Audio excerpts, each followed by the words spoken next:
Olá, tudo bem? Este é o 15 Minutos, podcast aqui da Gazeta do Povo.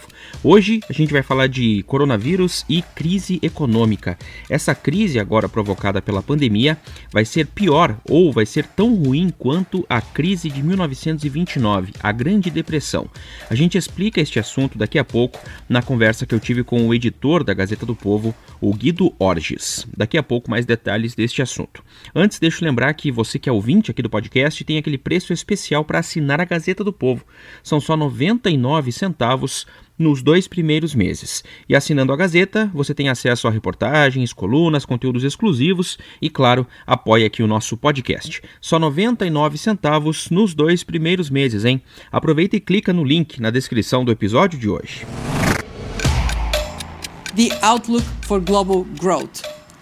For 2020, it is negative. A recession at least as bad as during the global financial crisis or worse. O mundo já sofre e vai sofrer ainda mais com a crise econômica provocada pelo coronavírus.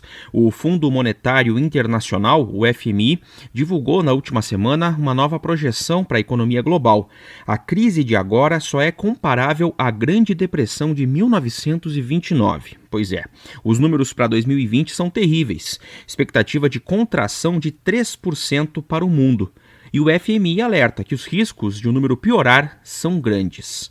Nesse episódio aqui do 15 Minutos, o meu convidado é o Guido Orges. Ele que é jornalista da Gazeta do Povo e mestre em economia política, vai nos ajudar a entender este assunto. Guido, eu queria começar falando sobre 1929. O que foi a Grande Depressão naquela oportunidade, né? Qual foi a extensão da crise, hein? Oi, Márcio. A crise de 29 ela começou como um estouro financeiro. Começou pelos Estados Unidos, onde havia uma bolha financeira. As pessoas estavam pegando dinheiro emprestado e investindo na Bolsa de Valores, em investimentos de alto risco. E isso, em algum momento, acabou estourando. E provocou uma quebradeira de bancos, corrida a bancos. E essa crise foi se alastrando por parceiros comerciais dos Estados Unidos, chegou na Europa. E, no fim, se tornou uma grande recessão global. Claro que é global no que era a época. O grande fluxo comercial que existia era no Atlântico Norte, entre Europa e Estados Unidos. Então foi uma crise profunda, longa, e que abarcou as grandes economias da época. O Fundo Monetário Internacional prevê uma queda de 3% no PIB mundial em 2020, o que deve provocar uma crise econômica ainda mais grave do que a Grande Depressão de 1929. O FMI projeta que a economia do planeta vai encolher 3% e, para a gente ter uma ideia de como esse número é ruim, na última recessão, lá em 2008, o PIB do mundo encolheu só 1%. A gente não via números ruins assim desde a Grande Depressão lá de 1929. Bom, a gente tinha, como você falou, Guido, uma crise global lá em 29, né? Agora a gente tem outra crise, também mundial, né? Mas obviamente por outros motivos. Como é que é possível comparar um fenômeno que aconteceu um século atrás com agora? É possível fazer essa comparação, Guido? Eu acho que é bem interessante fazer a comparação. E vou começar pelo que existe de comum entre os dois fenômenos, na economia, pelo menos, né? A gente está falando de dois choques imensos que provocam uma recessão enorme. O Fundo Monetário Internacional, nessa semana, divulgou a previsão de crescimento para o mundo nesse ano, e o número que eles colocaram é de uma contração de 3%. E é a maior recessão desde 29, por isso que apareceu esse tema de 1929. A gente está vivendo nesse momento uma crise econômica que só é comparável ao que aconteceu naquele momento na Grande Depressão. Acho que esse é o grande ponto em comum, porque a origem das duas crises é muito diferente, né? Em 1929 a gente tinha uma crise financeira provocada por um estouro de bolha, e que isso se alastra para o sistema financeiro, os bancos quebram, o comércio para porque não tem crédito. Nesse momento, no mundo, a gente está tendo uma crise que é global, mas provocada por um fator externo, fora da economia. É uma virose que está se espalhando pelo mundo todo e faz com que empresas parem de produzir e que consumidores parem de consumir. Talvez seja o pior do tipo de crise possível, porque não existe nenhum paliativo econômico que resolva a virose. O vírus ele só pode ser contido por uma vacina ou por uma medicação. É bem diferente de quando a gente tem uma crise que é puramente financeira, né? Bom, você falou de algumas semelhanças aí entre as crises, mas e diferenças, né? O que tem hoje que nos permite, assim, acreditar que sair, talvez, da crise agora pode ser mais fácil? Tô colocando entre aspas o fácil aqui, mas mais fácil do que lá em 29, hein, Guido? Acho que tem uma grande diferença de instrumentos, né? De como você pode lidar com a parte econômica da crise. Embora ela seja mais ampla do que a de 29 do ponto de vista geográfico, a gente está falando realmente do mundo todo agora. Em 1929... muitos países ou muitas regiões de países nem ficaram sabendo que existia crise. A gente tinha uma parcela muito maior da população vivendo de subsistência no campo. Com certeza, uma parte grande da população brasileira na época não ficou nem sabendo que tinha crise, ou se ficou sabendo, não foi afetada diretamente. Outra diferença é que a pobreza na época, em 1929, era muito maior no mundo. A gente já tem um número maior de pessoas que saiu da condição de extrema pobreza. E essas pessoas todas vão sentir muito a crise nesse momento. Elas têm o risco de voltar para a situação de pobreza. Mas existe o lado positivo do que se aprendeu em 1929. Naquela época, a reação do Fed, o Banco Central dos Estados Unidos, foi o contrário do que hoje a gente entende ser necessário para combater uma crise econômica profunda. Na época, a grande vontade do Fed era manter o padrão ouro, impor a manutenção de estabilidade de moedas em parceiros comerciais. Então, a gente viu na Europa, por exemplo, o Reino Unido durante anos, no início dos anos 30, tentando manter a paridade com o ouro, e isso era altamente recessivo.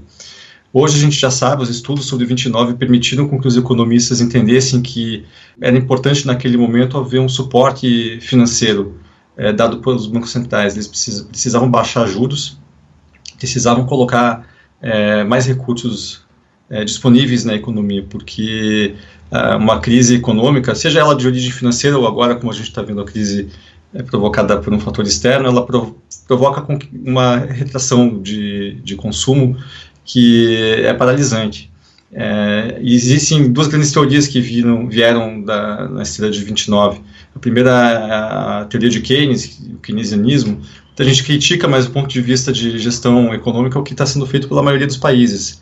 O governo tem que entrar com recursos que a iniciativa privada, por um determinado momento, não vai entrar, seja como consumidor ou seja como suporte para que haja o consumo. E a outra teoria, que é do Milton Friedman, sobre a disponibilidade de moeda, também é importante nesse momento. Ele estudou bastante o que aconteceu em várias crises e notou que na esteira da crise de 29, os bancos centrais fizeram com que a oferta de dinheiro na economia caísse. E nesse momento o que os bancos centrais estão fazendo é exatamente isso. Eles estão colocando recurso, dinheiro, papel moeda na economia para fazer os juros baixarem. No fim, embora a gente até escute que essas são escolas econômicas que não conversam muito, no fim cada um se complementa ao longo do tempo, e você vê que essas teorias vão ajudando os governos e bancos centrais a reagir. Em 2008, quando houve a última crise financeira, tudo isso foi colocado em prática. O Fed nos Estados Unidos colocou recursos trilionários à disposição dos bancos, dos grandes bancos, para que eles não falissem.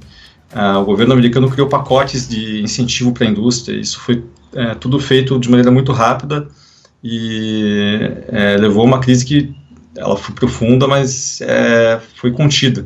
E não só contida, na sequência a economia voltou a crescer, e os Estados Unidos tiveram uma década praticamente de crescimento contínuo. Agora, para depois que a pandemia passar, o FMI está otimista. Ele revisou para cima a expectativa de crescimento para 2021. A expectativa de crescimento do mundo em 2,4%, aumentou em 2,4%. O FMI espera que a economia do planeta cresça 5,8% em 2021. Revisou para cima também a expectativa de crescimento da economia brasileira, subiu 0,6%. Então, o FMI espera que a economia no Brasil em 2021 aumente o PIB brasileiro em 2,4%. Bom, voltando um pouco aqui, Guido, a questão de 29, né? Quanto que durou a crise, né? Em quanto tempo e como que o mundo acabou se recuperando da Grande Depressão? A Grande Depressão ela foi muito longa. Nos Estados Unidos, para ter uma ideia, ela começou no segundo semestre de 29, com a quebra da Bolsa. E o ano de 31 foi o pior, de maior contração da economia. A economia ficou muito ruim por muito tempo. A reação mesmo só começou ali por 34, 35.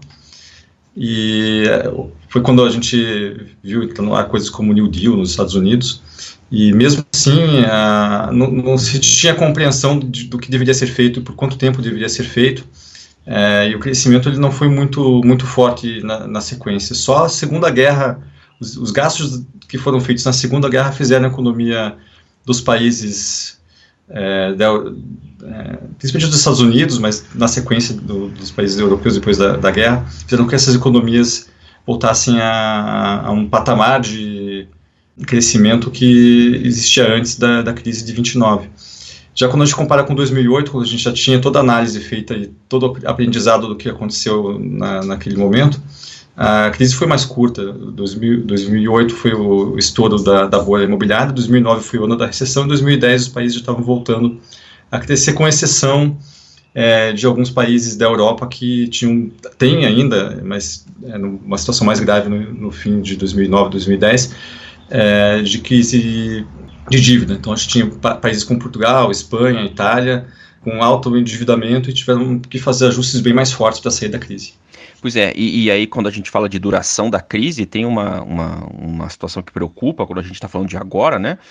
Que é a extensão do problema, né? Talvez tenha sempre a possibilidade, por exemplo, da doença ressurgir de tempos em tempos, e isso acaba prolongando o problema sanitário e, consequentemente, o problema econômico. Pode acontecer, né, Guido? Isso é plenamente possível. Na verdade, a gente não está falando de uma crise de 3 meses, não é só uma questão de passar pelo pior da curva, né? Ela é uma crise que está bastante condicionada à forma como você consegue tratar a doença. Uma virose, ela pode ressurgir a qualquer momento, em qualquer lugar, desde que não exista um controle. E os países estão aprendendo a fazer esse controle, uma forma de identificar de maneira, no tempo certo, o momento de parar alguma cidade e fazer com que ela passe pela contenção e depois volte à atividade. Isso ainda está bem no começo, a gente não tem nem, em alguns países, não tem nem a tecnologia para isso. A gente tem casos como a Coreia do Sul, que está bem na frente, mas é uma exceção, não é a regra. A maioria dos países não tem o que a Coreia do Sul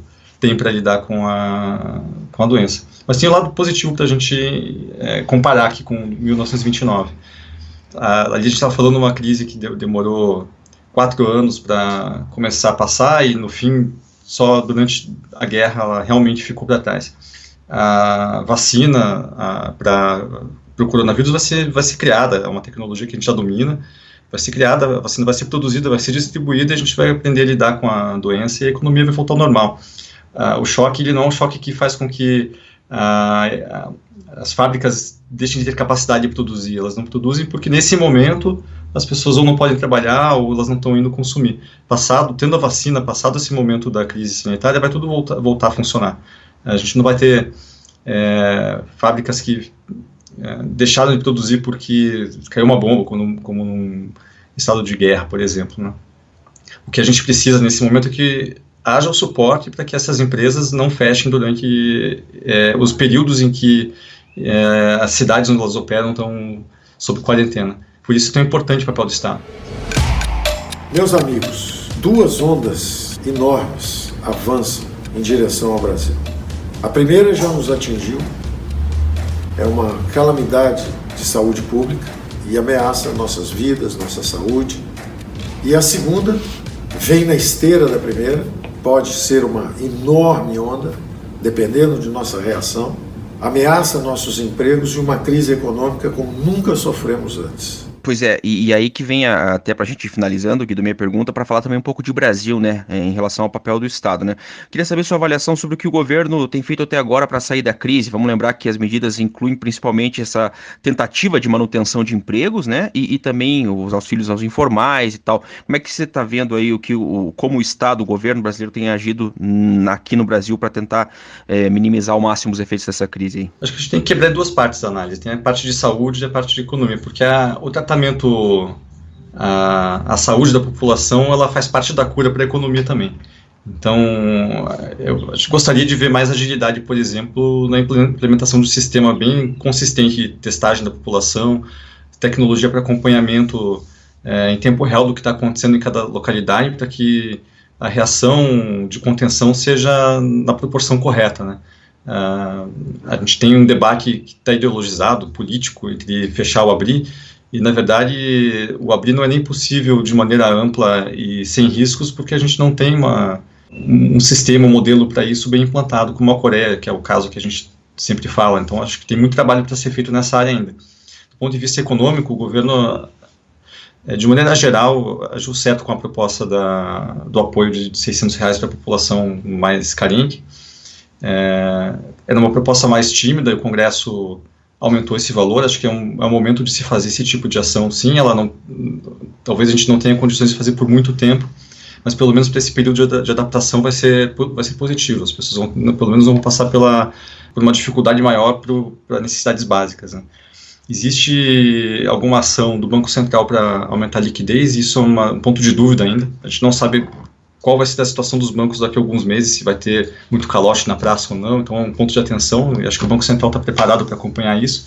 E tem a outra questão, que é de crédito, né, que tanto o BNDES quanto os bancos públicos estão tentando colocar crédito para empresas em necessidade.